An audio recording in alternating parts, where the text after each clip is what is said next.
Bonjour Arona, bonjour à tous les auditeurs de Salam Sénégal. Aujourd'hui, dans les échos de l'écho, on va parler des petites et moyennes entreprises au Sénégal et les politiques d'accompagnement de l'État pour ces PME et PMI. Tout d'abord, sachez qu'il y a plus de 400 000 PME et PMI au Sénégal selon les dernières études de 2016, ce qui équivaut à 99,8% du tissu économique du pays. Cependant, c'est un secteur avec d'énormes difficultés.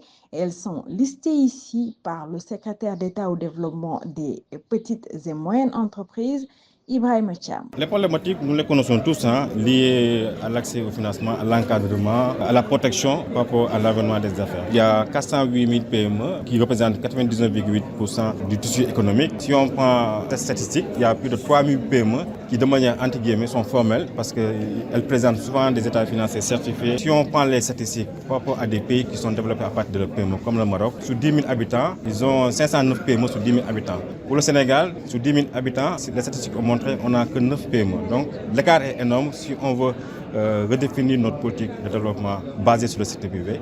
Il nous faut davantage créer beaucoup de PME en les encadrant, en les organisant, en les protégeant également de la compétition et de l'écosystème de la concurrence de manière générale. D'où la pertinence, Arona, de la mise en place d'une stratégie nationale lancée récemment avec un plan d'action pour mieux harmoniser les actions, mais surtout encadrer ces petites et moyennes entreprises afin de les booster. Le secrétaire d'État au développement des PME et PMI, Ibrahim Cham, nous en dit plus. Je vous propose de le réécouter. Cette stratégie nationale va prendre en compte toutes les grandes orientations des politiques publiques. Et l'idée et l'objectif qui est visé, c'est d'avoir une stratégie avec des plans d'action opérationnels pour l'entrée des PME et des PMI dans le cadre de leur accompagnement non financier et financier. Et aussi comme objectif de proposer des réformes opérationnelles dans le cadre législatif qui vont guider une bonne politique d'harmonisation des PME et des PMI. Voilà, Arona, ce qu'il faut retenir aussi, c'est que les petites et moyennes entreprises qui sont dans les régions aussi seront impliquées pour une meilleure appropriation de cette stratégie nationale. C'était tout pour aujourd'hui. Les échos de l'écho revient la semaine prochaine.